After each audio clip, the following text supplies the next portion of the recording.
Howdy YouTube, Matt back, and today we are in the basement instead of the workshop because we're going to add another component to the disaster that is the water filtration for this house. We live in Western Pennsylvania and we have well water, and that means we have iron. A lot of iron and calcium and magnesium and all kinds of other things. The well water is actually very good for you if you drink it straight, but it doesn't taste that great, and it's terrible on the fixtures. Enter, far side of the frame here, the inevitable water softener. I use a 50-50 blend of sodium and potassium in the water softener to just try and keep the sodium-potassium balance in myself correct. I have a UV light. There are actually two wells on the property. One of them tested positive for coliforms, so we just disinfect all the time. And a sediment filter in here just to make the UV light as effective as possible. Now all this works really well. The water that comes out of the fixtures doesn't, for the most part, gum up the appliances. More on that in a minute. And it tastes great, doesn't have any bad smell to it or anything like that.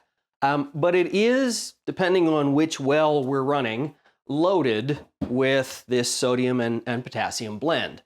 Jury's still out on whether there's any harm in drinking water that's been through a water softener in terms of your blood pressure or anything like that. But I think everybody could probably agree that it won't do any harm to take those things out. Additionally, there are one or two appliances that are just super sensitive to any kind of dissolved solid content. And those happen to be the Keurig coffee maker, which will scale up just at the drop of a hat. And the other thing, oddly, is the ice maker in the freezer. Apparently, the sodium and potassium likes to come out of the water when it freezes, and it tends to leave kind of a nasty scale in there. So today, what we're going to add to this system is a reverse osmosis filter. Reverse osmosis is a membrane process which uses osmotic pressure, but uses it backwards from the way your cells use it to let the clean water, no dissolved solids at all in theory, move through the membrane, leaving the solids to concentrate on the source side of the membrane.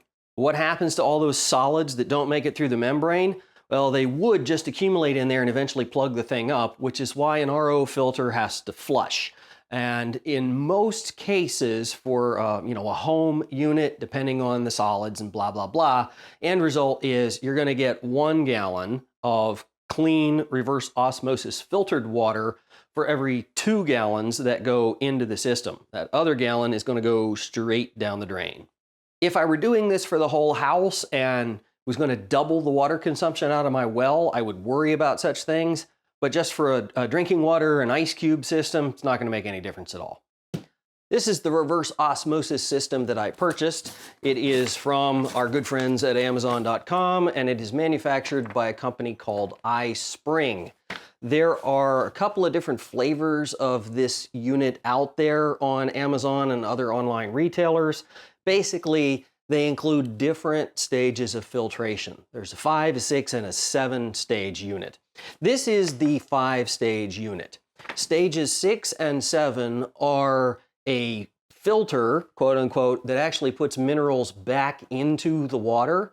Some people think that RO water tastes very bland, very dull, and that it is, too just acidic. So there's a filter that goes in line here that can put some of those minerals back in and adjust the pH a little bit.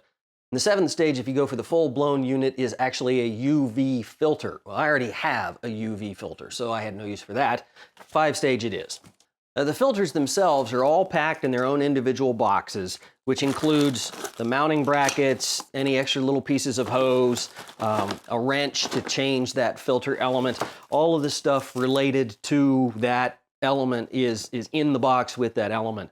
Once the unit's hung on the wall, the next step is to install the filter cartridges. iSpring was nice enough to label the 3 with tags to tell you which filter goes where. They also happen to be in the box in the correct order, as long as you don't have the box end for end. The canisters are just these plastic housings that screw right on here.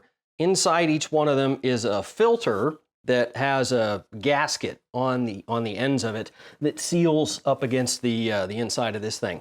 There's also an O-ring, I don't know if you can see that, right here, this black line inside here that seals the entire canister onto here. Just the tiniest little touch of Vaseline or olive oil or something like that helps these gaskets to seal a whole lot better. And they're pretty much self-aligning. Drop this thing down in here, screw it in place, and use the provided goofy-looking filter wrench to snug it up. It doesn't have to be super tight. You've got an O-ring in there, and this plastic seals pretty well, so don't crank on these. You'll never get it apart. Okay, we're working backwards here. I actually put the third stage in first. This is the second stage, which is an activated carbon. This is a block carbon. These things, by and large, are for the removal of organics, notably chlorine, borine, all of those kinds of things.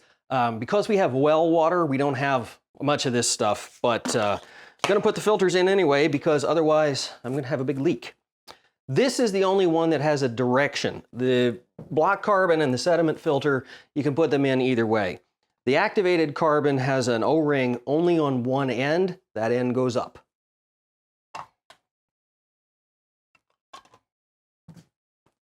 The fittings that are on here are quick release fittings, which is fine. They work great. But you have to take the one apart on the end of this cap in order to get the RO membrane in here, which means also in order to change it. It's not really terribly complicated. You pull out this little clip, try not to lose it. You push down on the fitting, and then you can pull the tube out. Once you got the cap off, you can put the reverse osmosis membrane in here. And this absolutely definitely has a direction, and of course, it's backwards from the way the label goes. It's kind of particular about how far it should stick out. When it's in correctly, the filter will sit decidedly inside the housing. You'll feel the bottom of it slip into the little hole that's down there. It has a couple of O-rings on the bottom of it as well. If this thing is sticking out so that the top of the RO filter membrane is flush with the top of the housing, you don't have it in there yet. The RO membrane housing has its very, very own filter wrench, but again, these things just don't really need to be that tight. You'll have to do the wrench bit, obviously, before you hook the hose back up. Okay, the assembly of this thing is just the reverse of taking it apart. You got to stick the hose down in there far enough to make sure that it's past the little steel teeth. And then you can pull it, give it a pull back out to make sure that it's engaged. Don't pull too hard. And put the clip back in. The kit comes with a couple of gallon pressure tank to store the water after it's been through the RO filter process so that you don't have to wait. You can have a couple of gallons essentially on demand. This valve has to be attached to the top of the tank, and iSpring has nicely provided the Teflon tape and put a gasket which comes already on the tank. This is a 3/4 inch fitting, and you're going to be inclined to think that, whoops, they made a mistake in the instructions. They didn't mention the 3/4 inch wrench. It's not a mistake. Hand tight only. Time to hook up the hose, and this is where we have to start getting a little creative. This black hose right here is supposed to hook up. You can't see it, it's in the back of the thing. This is the drain hose for where the water that has collected, all of the solids will run off to the drain. This entire unit is designed to be mounted underneath the kitchen sink. So what they provide you with is a perfectly reasonable length of hose and a very big saddle connection to hook onto the PVC drain that you'll find under most kitchen sinks. In my case, this isn't going to get me anywhere near close. Fortunately, the same kind of hose is readily available at Ye Olde Home Center. This is a 25-foot snarl of 1/4 inch outside diameter polyethylene hose, which I'm going to hook up to the drain fitting, and I'm going to run it over to the same floor drain where my air conditioning condensate and the water softener purge drain. The yellow hose takes water that has been through the first 4 stages of the filter and takes it down to the tank for storage. The last stage, the last carbon filter, is actually after the tank. That probably isn't strictly speaking necessary, but it does give you a little check and balance against getting any sort of tank flavor in your filtered water. All right, those of you who watch the channel regularly knew that at some point this whole thing was going to go totally Rube Goldberg. This is that point. I eventually am going to plumb this thing into the refrigerator. I mentioned earlier I wanted this water for the ice maker. Well, the refrigerator also has water through the door, but I don't have any interest in getting into that whole part of the project today.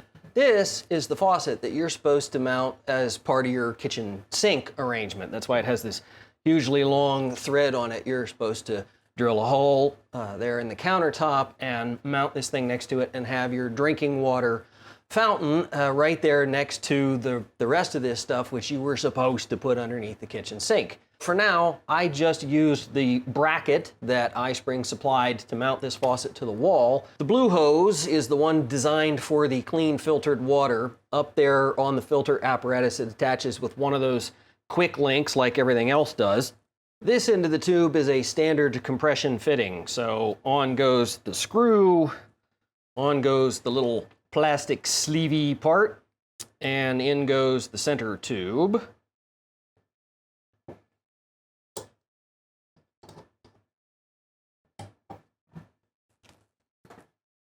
Well, ta-da! One reverse osmosis water filtration system. Doesn't it look great? What? You actually want to hook it up to the water? Ta-da! Okay, sorry about the movie magic here, folks, but yet again, I had to improvise a little bit because iSpring has supplied a perfectly wonderful solution for hooking this thing up to the water source if you're doing what you're supposed to do and putting it under a sink. And it's this gizmo right here. This threads onto the water supply. If you can envision under the sink where the water comes up, there's a shutoff valve, and there's a threaded connection where the hose goes that runs up to the faucet. This goes in line with that threaded connection and has a ball valve and gives you the compression fitting for this 1/4 inch hose that runs over to the supply. So you didn't really miss anything there. All I did was run a piece of 1/2 inch PEX over to where I had my nearest 1/2 inch copper line, cut it, put it all back together with one of those shark bite press-in T connectors you can get at the home center, and terminated it with another shark bite fixture. This is a valve that technically is for a toilet, so I guess we're putting toilet water into our RO filter, but whatever the case, it works great. It just presses onto the end of the PEX, gives me the 1/4 inch compression fitting, so I can run the supplied red feed hose from the valve into the RO system. That makes it time to turn this thing on. Now, what have I done to prep for this? Well, the first thing I did is I ran quite a bit of water through my brand new PEX and through this supply line. I wanted to get the air bubbles out of it. I wanted to get any film, grit, grime, little tiny bits of PEX from where I cut it, whatever. There's no point in running whatever's inside of brand new hose into the RO filter. So I purged all of that. I've got nice clean water right to this point. The other thing I've done for the moment is I have turned off the tank valve down here on the floor. Again, the first bits of water that are going through here may or may not be wonderful, so I don't see any reason to run whatever that is into the tank. It can just run straight into the drain. So with that, cross your fingers, let's crack the valve and start putting some water in here.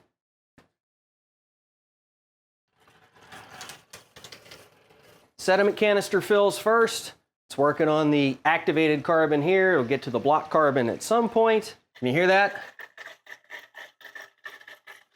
One thing you're going to notice is that it's going to take quite a long time to purge all of the air out of a system like this. You got to remember how many little tiny air holes are in between all those pieces of carbon in here and in here, and all the itty bitty little molecule size spaces that are in the membrane here. Then finally, even there's yet another carbon filter up at the top. There's a valve at the back. There was hose everywhere. Point being, you're just going to have to wait. And quite a bit of water is going to run down the drain hose while you do this. Welcome to the world of reverse osmosis. Well, we're still purging air from the system up there, but it's been running long enough that I expect there's some water here at the tap anyway. I got my handy dandy Home Depot bucket here because I am going to run a couple of gallons of water through this thing to clean it out. But some success. Look at that. Reverse osmosis water. And it's black. Can you see that in there?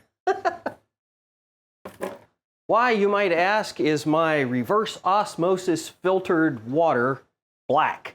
Well, mostly at this point, it's this top filter here, this post-carbon filter that's supposed to eliminate tank flavors and such things from the system. Any filter system has to break in, it has to flush, it has to get all the downstream stuff worked out of its system. So expect to run, I don't know, a couple of gallons at least of water through this thing before you get the kind of water that you expect out of an RO system.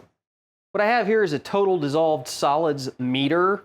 Not the greatest thing ever, but it does seem to work reasonably well. I checked it in some distilled water that I purchased, and it did in fact read 0.